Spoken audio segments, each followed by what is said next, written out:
सुबह का वक्त। अभिमन्यु ने अपने आदमियों को हर दिशा में भेजा था, लेकिन कोई भी ठोस सबूत नहीं मिला। वो खुद को और अपने परिवार को सुरक्षित महसूस नहीं कर पा रहा था। विक्रम फाइल्स को हाथ में लेकर, अभिमन्यु, ये रहे कुछ नाम जो तुम्हारे बिजनेस के खिलाफ काम कर सकते हैं, लेकिन किसी के पास इतनी हिम्मत नहीं कि वो तुम्हें सीधे चुनौती दे सके। अभिमन्यु गुस्से में, तो फिर कौन है जो मुझसे मेरा सब कुछ छीनने की कोशिश कर रहा है? मैं उसका नाम जानना चाहता हूँ। विक्रम। रात का वक्त। अभिमन्यु अपने कमरे में अकेला बैठा था। उसके हाथ में शराब का गिलास और दिमाग में सिर्फ बदले की आग थी। काव्या ने कमरे में प्रवेश किया। काव्या प्यार से, अभय, तुम अपनी सेहत को क्यों बर्बाद कर रहे हो? मैं तुम्हें इस हालत में देखना नहीं चाहती। अभिमन्यु धीरे से, तुम नहीं समझोगी काव्या, ये कोई मामूली दुश्मन नहीं है। वो मेरी हर चाल को पहले से जानता है। ऐसा लगता है जैसे वो मेरे ही करीब है। काव्या नजरों को चुराते हुए, तो क्या तुम मुझ पर शक कर रहे हो? अभिमन्यु ने काव्या की आंखों में देखा। अभिमन्यु हंसते हुए, तुम पागल हो क्या? तुम मेरी सबसे बड़ी ताकत हो काव्या। तुम्हारे बिना मेरी जिंदगी अधूरी है। काव्या ने मुस्कुराने की कोशिश की, लेकिन उसकी आंखों में कुछ ऐसा था जो अभिमन्यु समझ नहीं पाया। अगले दिन अभिमन्यु और विक्रम ने एक और योजना बनाई। उन्होंने अपने सभी आदमियों को दुश्मन के सुराग ढूंढने के लिए भेज दिया। लेकिन इस बार अभिमन्यु ने एक अलग चाल चली। उसने विक्रम को सिर्फ एक आदमी पर नजर रखने का हुक्म दिया, आकाश, जो उसकी ही कंपनी में काम करता था और कुछ दिन पहले ही भर्ती हुआ था। विक्रम अभिमन्यु से फोन पर, अभिमन्यु, तुम्हारा शक सही निकला। आकाश किसी को लगातार जानकारी दे रहा है, लेकिन मुझे शक है कि ये सिर्फ एक मोहरा है। अभिमन्यु, उसे पकड़ लो, मैं खुद उससे बात करना चाहता हूँ। हवेली का तहखाना। आकाश को बंदी बना लिया गया था। अभिमन्यु की आंखों में नफरत की ज्वाला भड़क रही थी। अभिमन्यु गुस्से में, किसके लिए काम कर रहा है तू? नाम बता उसका। आकाश कांपते हुए, मुझे सिर्फ पैसे दिए गए थे। मैंने कभी उसे देखा भी नहीं। वो सिर्फ फोन पर बात करता था और हर बार आवाज बदल लेता था। अभिमन्यु, झूठ बोल रहा है तू। नाम बता उसका, वरना मैं तुझे जिंदा नहीं छोड़ूंगा। आकाश के चेहरे पर डर की परछाइयां थीं। आकाश, सच कह रहा हूं सर, मुझे बस एक नाम पता है। वो खुद को साया कहता है। अभिमन्यु चौंकते हुए, साया, राठौर हवेली। अभिमन्यु के दिमाग में अब सिर्फ एक नाम गूंज रहा था, साया। कौन था ये साया, और क्यों वो अभिमन्यु की जिंदगी तबाह करने पर उतारू था? विक्रम ने भी उस नाम के बारे में छानबीन की, लेकिन हर जगह सिर्फ मायूसी ही हाथ लगी। रात का वक्त। अभिमन्यु सोने की कोशिश कर रहा था, लेकिन उसकी आंखों में नींद का नामो निशान नहीं था। उसे बार बार वो आवाज सुनाई दे रही थी, वो जो उसे धमकी दे रही थी, वो जिसने उसे बर्बाद करने की कसम खाई थी। अचानक उसके फोन की घंटी बजी। स्क्रीन पर कोई नाम नहीं था, सिर्फ एक अनजान नंबर। अभिमन्यु ने फोन उठाया। आवाज धीमी और खौफनाक, अभिमन्यु, साया को ढूंढने की कोशिश मत करो, ये तुम्हारे लिए अच्छा नहीं होगा। अभिमन्यु गुस्से में, कौन हो तुम, और ये सब क्यों कर रहे हो? आवाज, तुम्हारी बर्बादी ही मेरा मकसद है, और ये खेल अब मेरी शर्तों पर खेला जाएगा। फोन कट गया। अभिमन्यु के चेहरे पर गुस्से की लहरें साफ झलक रही थीं, लेकिन वो ये समझ नहीं पा रहा था कि उसका दुश्मन आखिर कौन है और क्यों उसके पीछे पड़ा है। अभिमन्यु का दिमाग बुरी तरह से उलझ चुका था।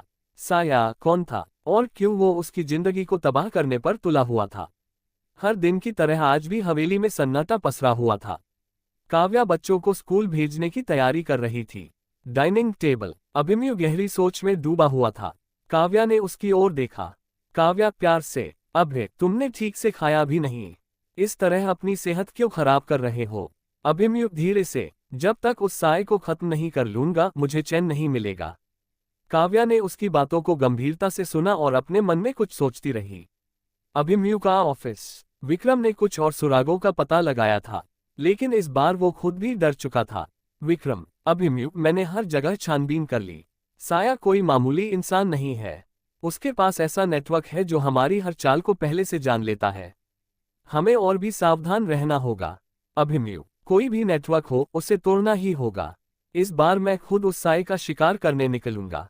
रात का वक्त। अभिमन्यु अकेला अपनी कार में बैठा साया की तलाश में निकल पड़ा। उसने कुछ लोगों को पहले से अपने भरोसेमंद आदमी के रूप में तैनात कर रखा था। वो जानता था कि अब उसे खुद अपनी ताकत का इस्तेमाल करना होगा। अचानक उसका फोन बजा। नंबर फिर से अनजान था। साया हंसी के साथ, अभिमन्यु, तुम बहुत कोशिश कर रहे हो मुझे ढूंढने की, लेकिन मैं तुम्हारे हर कदम से आगे हूं। अभिमन्यु गुस्से में, तुम्हारी ये आवाज ज्यादा दिन तक नहीं बचेगी, मैं तुम्हें खत्म कर दूंगा।